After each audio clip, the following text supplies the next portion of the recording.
मिलेगी। So guys, आज हम डिस्कस करेंगे एरिक्सन की थ्योरी को, जो बहुत ही इंपॉर्टेंट होती है बीएड में भी, और बीएड के बाद अगर आप सीटेट के लिए अपियर करते हो तो उसमें भी। तो इसको आज हम डिस्कस करेंगे। और शुरू करने से पहले अगर आप इस चैनल पर न्यू हो तो मेक श्योर आप इस चैनल को सब्सक्राइब जरूर कर दे, और वीडियो पसंद आता है तो एंड में लाइक जरूर करें। So without wasting any time, let's get started. So शुरू करते हैं हम इंट्रोडक्शन से। Erickson's stages of psychosocial development is a theory that was introduced in the 1950s by the psychologist and psychoanalyst Erik Erikson. जो Ericsson की theory थी psychosocial development theory, ये कब इंट्रोड्यूस की गई? 1950s में इंट्रोड्यूस की गई। Okay, The person experiences a psychosocial crisis which could have a positive or negative outcome for personality development. अब इन्होंने क्या कहा है कि बच्चे की जो पर्सनालिटी डेवलप होती है वो हर एक स्टेज में होती है। ठीक है, हर एक स्टेज में एक क्राइसिस है, एक हर्डल है, आप बोल सकते हो एक रुकावट है जिसको उसको रिजॉल्व करना है। अगर वो रिजॉल्व कर लेता है उसको, तो उसका पॉजिटिव पर्सनालिटी डेवलपमेंट होगा, हेल्दी पर्सनालिटी डेवलपमेंट होगी। और अगर वो स्टेज में वो क्राइसिस को सॉल्व नहीं कर पाता है, वो हर्डल को सॉल्व नहीं कर पाता है, तो क्या होगा? नेगेटिव पर्सनालिटी उसकी डेवलप होगी। He is famous for coining the phrase identity crisis. अब एरिक्सन जो है वो ये टर्म के लिए बहुत ज्यादा जाने जाते हैं। आइडेंटिटी क्राइसिस के लिए ये टर्म उन्होंने डिराइव किया है। आइडेंटिटी क्राइसिस मतलब बच्चा अपनी आइडेंटिटी को लेकर कंफ्यूज है, अपनी पर्सनालिटी को लेकर कंफ्यूज है। So that is identity crisis. Okay, अब इन्होंने कुछ 8 स्टेजेस दिए हैं। तो ये 8 स्टेजेस इंसान अपने पूरे लाइफ स्पैन में एक्सपीरियंस करता है। Erik Erikson's psychosocial development theory proposes that our personality develops through 8 stages. हमारी एक पर्सन की पर्सनालिटी जो है वो ये 8 स्टेजेस से डेवलप होती है। सबसे पहला स्टेज है trust versus mistrust.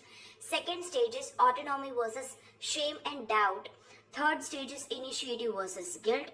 Stage 4 is industry versus inferiority. Stage 5 is identity versus role confusion. Stage 6 is intimacy versus isolation. 7th stage है हमारा जेनरेटिविटी वर्सेस स्टैग्नेशन। और लास्ट स्टेज है हमारा इंटीग्रिटी वर्सेस डिस्पेयर। सो ये 8 स्टेज के बारे में हम थोड़ा डिटेल में पढ़ेंगे और समझेंगे। ओके, सो सबसे पहला स्टेज है trust versus mistrust.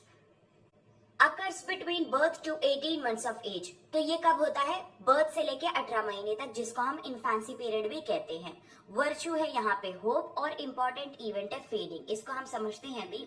During the first stage of psychosocial development, children develop a sense of trust when caregivers provide reliability, care and affection. A lack of this will lead to mistrust.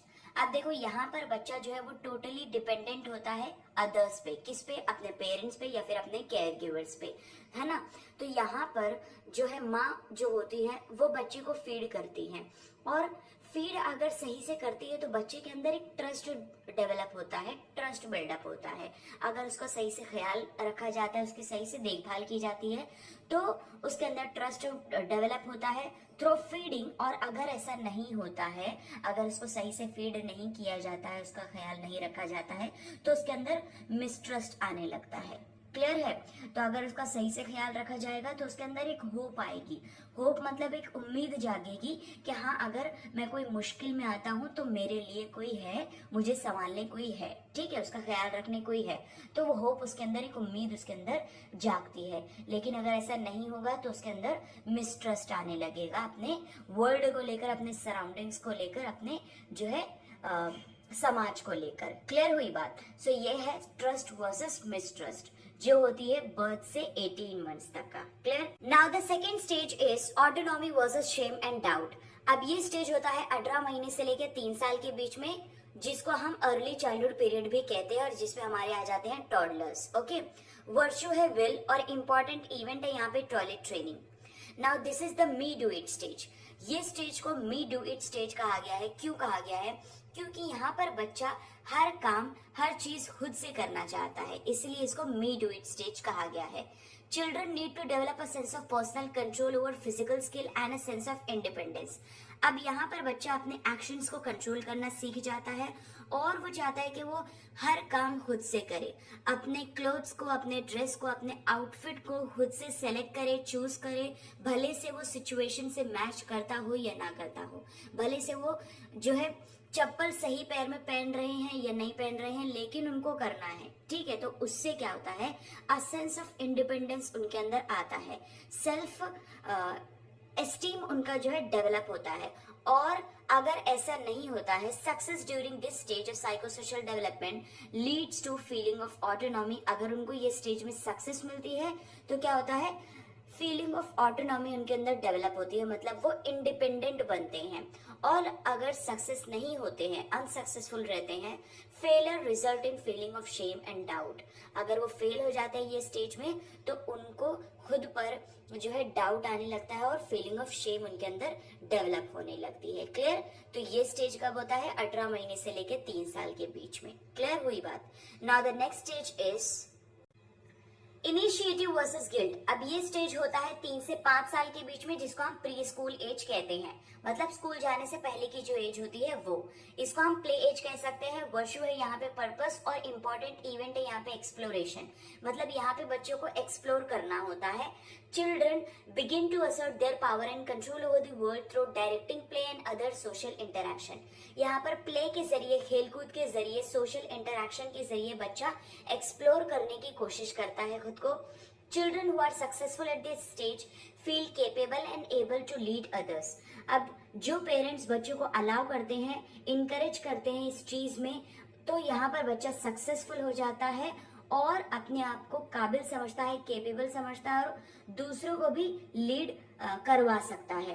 And those who are unsuccessful develop a sense of guilt and lack of initiative. और जो यहाँ पर unsuccessful हो जाते हैं ये stage में, उनके अंदर क्या आ जाता है, गिल्ट आ जाता है एंड लैक ऑफ इनिशिएटिव उनके अंदर डेवलप हो जाती है। क्लियर हुई बात? तो ये हुआ हमारा इनिशिएटिव वर्सेस गिल्ट, जहां पर बच्चा खुद को एक्सप्लोर करने की कोशिश करता है। Clear? Now the next stage is industry versus inferiority. तो ये स्टेज आता है 5 से 11 साल के बीच में, जिसको हम स्कूल एज पीरियड कहते हैं। वर्च्यू है यहाँ पे कॉम्पिटेंसी और इम्पोर्टेंट इवेंट है यहाँ पे स्कूल, क्योंकि बच्चा स्कूल जाना शुरू कर देता है। Children need to cope with new social and academic demands. अब सोशल डिमांड्स के साथ साथ बच्चे को एकेडमिक डिमांड्स को भी पूरा करना होता है। Success leads to a sense of competence while failure result in feeling of inferiority.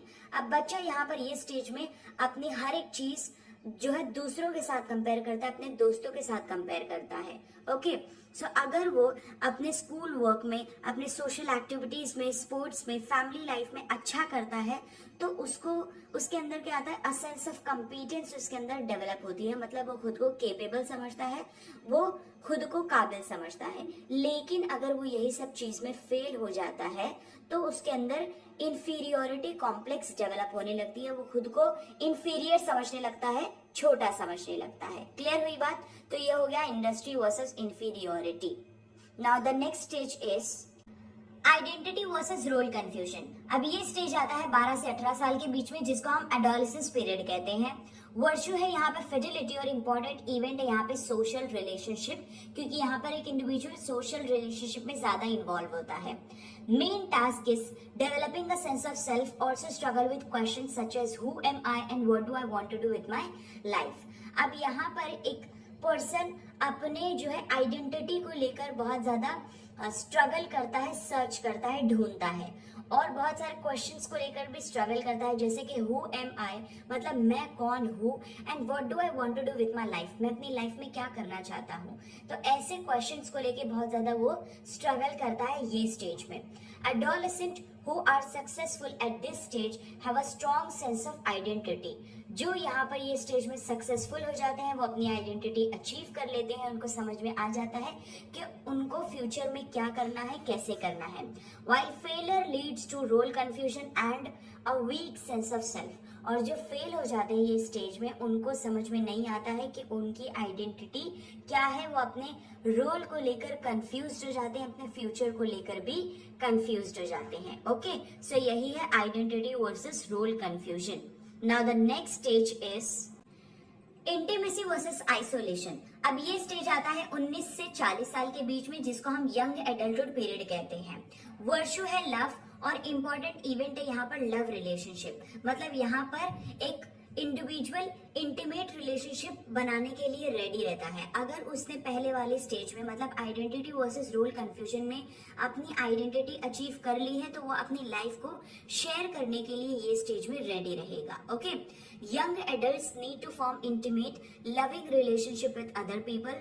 Success leads to strong relationship while failure result in loneliness and isolation. अगर उसने आइडेंटिटी अपनी अचीव कर लिया है तो यहाँ पर वो इंटीमेट रिलेशनशिप फॉर्म कर सकेगा, अपने स्ट्रॉन्ग रिलेशनशिप फॉर्म कर सकेगा, सक्सेसफुल रहेगा। और अगर उसने अपनी आइडेंटिटी अचीव नहीं की है, पहले वाले स्टेज में वो अनसक्सेसफुल है, फेल हो गया है, तो ये स्टेज में भी वो फेल हो जाएगा और जो है अकेला रह जाएगा, आइसोलेटेड हो जाएगा। क्लियर हुई बात? तो ये हुआ intimacy versus isolation. Now the next stage is generativity versus stagnation. अब ये स्टेज आता है 40 से 65 साल के बीच में, 40 टू 65 इयर्स के बीच में, जिसको हम एडल्टहुड पीरियड भी कहते हैं। वर्च्यू है यहाँ पे केयर और इम्पोर्टेंट इवेंट है यहाँ पे work and parenthood. Generativity involves finding your life's work and contributing to the development of others through activities such as volunteering, mentoring and raising children. अब अगर जो जेनरेटिविटी में है पर्सन तो वो अपने लाइफ वर्क में इन्वॉल्व होता है और उसी के साथ साथ दूसरों के डेवलपमेंट में भी कंट्रीब्यूट करता है, उनको वॉलंटियर करता है, मेंटर करता है, सिखाता है और साथ ही साथ अपने बच्चों की देखभाल भी करता है, पेरेंटहुड में भी इन्वॉल्व होता है। लेकिन अगर जो ऐसा नहीं करते हैं, those who do not master this task may experience stagnation, वो रुका हुआ फील करते हैं, स्टैग्नेंट फील करते हैं ये स्टेज में, अगर वो ये सारी एक्टिविटीज ये टास्क नहीं कर पाते हैं तो। And feel as though they are not living a mark on the world in a meaningful way, और वो ऐसा फील करते हैं कि उन्होंने कुछ मीनिंगफुल वे में वर्ल्ड पर कुछ मार्क छोड़ा ही नहीं है। ठीक है, तो इस तरीके से वो फील करने लगते हैं।